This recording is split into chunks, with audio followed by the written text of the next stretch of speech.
අයිබෝවන් සියලු දෙනාටම අද ලංකාලැබ්ස් වලින් ඔයාලට කියලා දෙන්නේ කොහොමද ඔයාලටම කියලා බ්ලොග් එකක් හදාගන්නේ. තමන්ගෙම කියලා හදාගත්තු බ්ලොග් එක කොහොමද වෙන කාගේවත් උදව්වක් නැතුව පවත්වාගෙන යන්නේ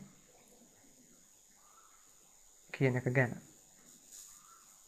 මේ පාඩම අපි තනි පාඩමකින් කවර් කරන්නේ නැතුව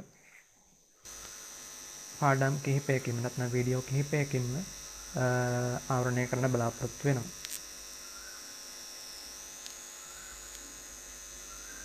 එතකොට මේ වීඩියෝස් ටික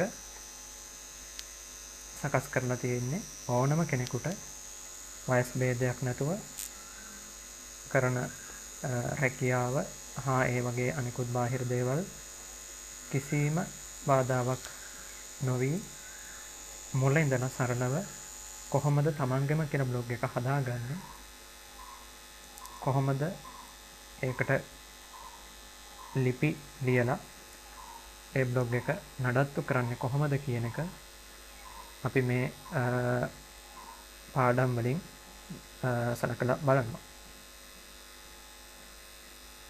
එතකොට මේ අද පළවෙනි පාඩම ඇත්තටම හඳුන්වා දීමක්. අපි බලනවා මොනවද දැනට තියෙන බ්ලොගින් ප්ලැට්ෆෝම්ස් නැත්නම් බ්ලොගින් සම්බන්ධ සේවාවන් කොහොමද ඔයාට අවශ්‍ය කරන බ්ලොග් සේවාව තෝරාගන්නේ සහ අනිකුත් බ්ලොග් පිළිබඳ සාමාන්‍ය තොරතුරු තමයි අපි මේ පාඩමෙන් මම ඔයාලට කියලා දෙන්න යන්නේ.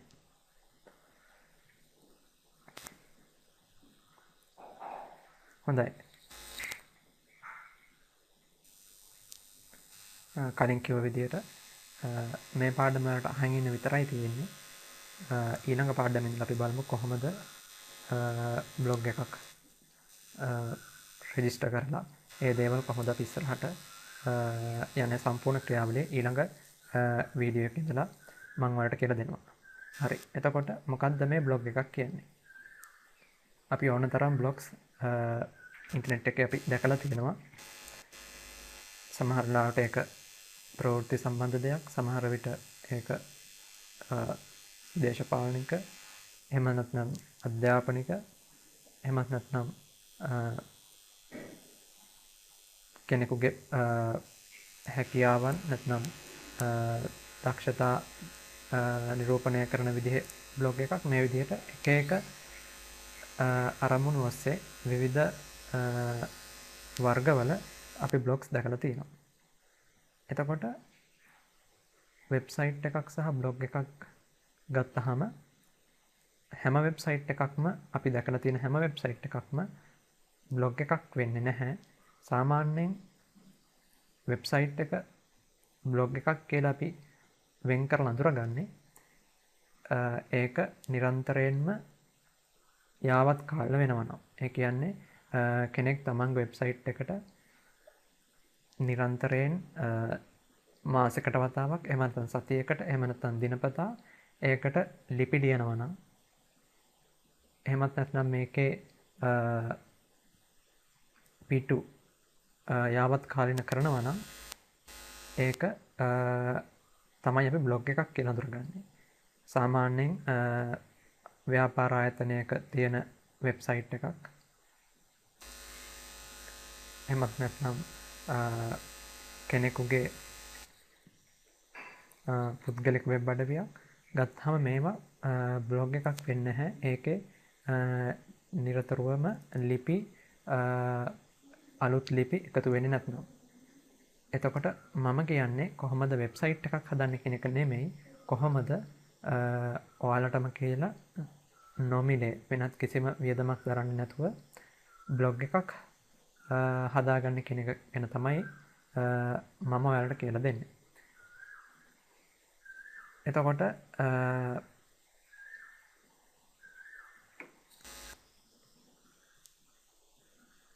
බ්ලොග්ස් වර්ග ගත්තාම වර්ග රාශියකට මේ බ්ලොග්ස් අඩංගු කරන්න පුළුවන්. ඒ කියන්නේ පුද්ගලික වශයෙන් තමන්ගේම තොරතුරු ඇතුළත් වන විදිහේ බ්ලොග්ස් තියෙනවා. එහෙමත් නැත්නම් අපි දැන් මාධ්‍යවේදියෙක් ගැන හිතුවොත් තමන්ගේ ලිපි ඇතුළත් කරලා එයා පවත්වාගෙන යන බ්ලොග්ස් තියෙනවා. එහෙමත් නැත්නම් අපි හිතුවොත් විශ්වවිද්‍යාල ශිෂ්‍යයෙක්. එතකොට එයා කරන පර්යේෂණ එයාගේ විෂය දැනුම විෂය ධාරාවන් ඔස්සේ එයාට තමන්ගේ බ්ලොග් එක කරගෙන යන්න පුළුවන්. මේ විදිහට තමන් කුමන රැකියාවක් කළත් නැතත් මොකක් හෝ තමන් විසින් තමන් දන්න දෙයක් එහෙමත් නැත්නම් තමන් නොදන්න නමුත් අපි වෙන තැනකින් එයා ඉගෙන ගන්න දෙයක් කුමක් හෝ එක දෙයක් මුල් කරගෙන තමන්ටම කියලා බ්ලොග් එකක් පටන් ගන්න ඕනම කෙනෙකුට පුළුවන්. එතකොට සාමාන්‍යයෙන් බ්ලොග්ස් ගත්තහම මේ සේවාවන් සපයන ආයතන කිහිපයක්ම තියෙනවා. ඒ වගේ වඩාත් ජනප්‍රිය වෙන්නේ Google සමාගම විසින් ඒගොල්ලන්ගේ සේවාවක් විදිහට තියෙන blogger නැත්නම් blogger.com කියලා අපි හඳුන්වන බ්ලොග් සේවාව සහ WordPress කියන බ්ලොග් සේවාව. automatic විසින් සපයන බ්ලොග් සේවාව. එතකොට මේ හැර තවත් බ්ලොග් සේවාවන් තියෙනවා. නමුත් අපි අපේ පාඩම් වලින් සලකලා බලන්නේ මේ බ්ලොගර් වලින් කොහොමද බ්ලොග් එකක් හදාගන්නේ සහ WordPress වලින් කොහොමද බ්ලොග් එකක් හදාගන්නේ කියන එක ගැන වෙන වෙනම අපි ඉස්සරහට සාකච්ඡා කරනවා.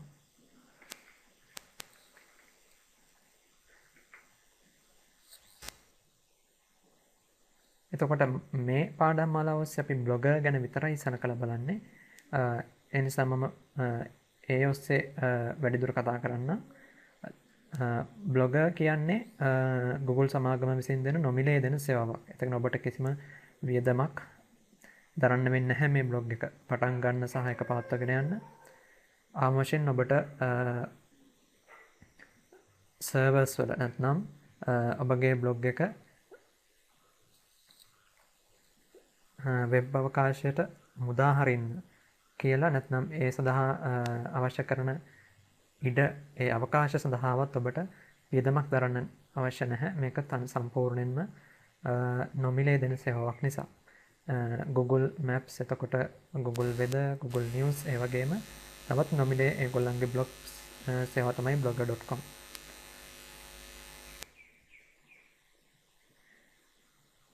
එතකොට කෙනෙකුට මේ බ්ලොග් එකක් තිබීම ඔස්සේ මොනවද තියෙන වාසි ගැන පොඩ්ඩක් අපි බලුවොත්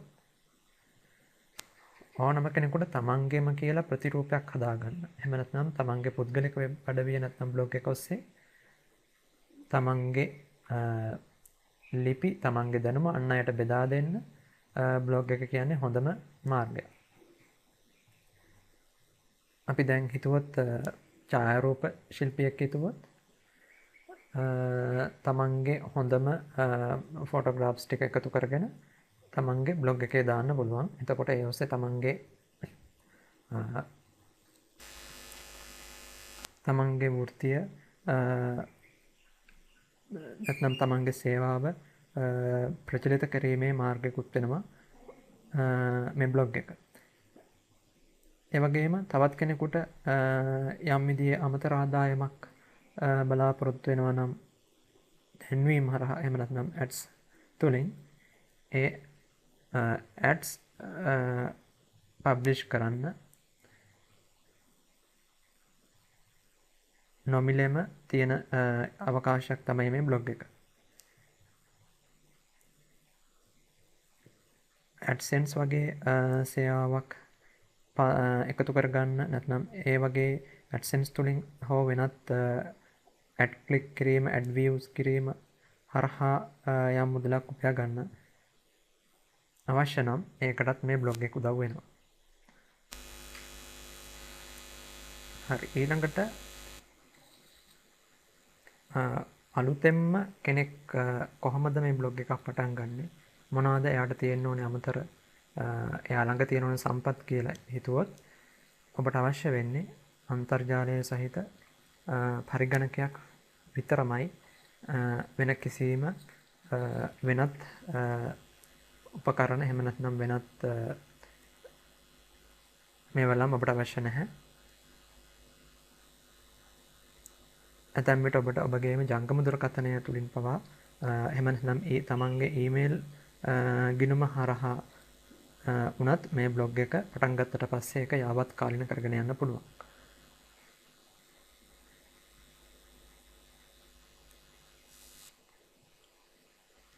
ඒ වගේම ඔබට යම් කිසි විදියකින් ග්‍රැෆික් සම්බන්ධ යම් දැනුමක් තියෙනවා නම් ඒක ඔබට උදව් වෙනවා. ඔබ පටන් ගත්ත බ්ලොග් එක අවශ්‍ය විදියට ඒ දේවල් වෙනස් කරගන්න, ඩිසයින් එක වෙනස් කරන්න, ඒ වගේ දේවල් වලට ඒ හැර වෙන කිසිම ඔබට දැනුමක් අවශ්‍ය නැහැ. ග්‍රැෆික් දැනුම වුණත් ඔබට අවශ්‍යම නැති වෙයි. මොකද ඩිසයින්ස් වගේ දේවල් වුණත් විවිධ ඩිසයින් ආකෘති මේ බ්ලොග් සේවාවන් ඔස්සේම ඔබට නොමිලේම ලබා දෙන. ඔබට තියෙන්නේ අවශ්‍ය ඒ ආකෘතිය තෝරලා ඒක සක්‍රිය කිරීම පමණයි. සම්පූර්ණ බ්ලොග් එක ඔබට අවශ්‍ය විදිහට හසුරවා ගන්න ඕන කරන හැම දෙයක්ම මේ සේවාවන් වලින් සපයනවා. ඒ වගේ මම තව දෙයක් කියන්න ඕනේ. ඇඩ්ස් වගේ දේවල් එහෙමත් නැත්නම් අපි පිටින් බ්ලොග්ස් වලට දාන අපි කියනවා විජට්ස් එහෙමත් නැත්නම් ස්ක්‍රිප්ට්ස් වගේ දේවල් එකතු කරගන්න ඕන නම් ඒ විදිහේ වෙබ්සයිට් එකක් නම් නැත්නම් බ්ලොග් එකක් නම් ඔබට අවශ්‍ය කරන්නේ blogger.com ඔබට හොඳ තේරීමක් වෙනවා. මොකද WordPress වලට ගියොත් සාමාන්‍යයෙන් WordPress වල නොමිලේ දෙන wordpress.com කියන ආකාරයේ බ්ලොග් සේවාවන්දී ඒගොල්ලන්ගේ සීමාවන් තිබෙනවා. අපිට අවශ්‍ය විදිහේ ස්ක්‍රිප්ට්ස් නැත්නම් විජට්ස් ඒ වෙබ්සයිට්ස් වලට එකතු කරන්න ඒගොල්ලෝ ඉඩ දෙන්නේ නැති වීම නිසා. හොඳයි. එතකොට අද පාඩමෙන් අපි මේ විදිහේ බ්ලොග් ගැන සරලව අපි පොඩ්ඩක් කතා කළා. අපි ඊළඟට බලමු කෙලින්ම කොහොමද බ්ලොග් එකක් පටන් ගන්නෙ, කොහොමද බ්ලොග් එක ලියාපදිංචි කරන්නේ, ඒ දේ ගැන. එතකොට අපි මේ පාඩම් මාලාවේ සරකලා බලන්නේ blogger.com කියන බ්ලොග් සේවාව ගැන. එතකොට ඔයාලට අවශ්‍ය වෙන්නේ මේක පටන් ගන්න ඔයාගේ ඊමේල් ගිණුම නැත්නම් Gmail වලින් ඔබට දෙන ඊමේල් ගිණුම පමණයි මේ සඳහා අවශ්‍ය වෙන්නේ. ඒ නිසා දැන් ඔයාලට ඊමේල් account එකක් නැත්නම් Gmail වලින් ඊමේල් ගිණුමක් විවෘත කරගෙන අපි ඊළඟ පාඩමේදී හමු වෙමු. බ්ලොග් එකක් ලියාපදිංචි කරගෙන මේ බ්ලොග් එක ඔයාගෙම කරගන්න කොහොමද කියන එක ගැන ඉගෙන ගන්න. ස්තුතියි මේ පාඩමත් එක්ක හිටියට අපි ඊළඟ දවසේ හමු වෙමු.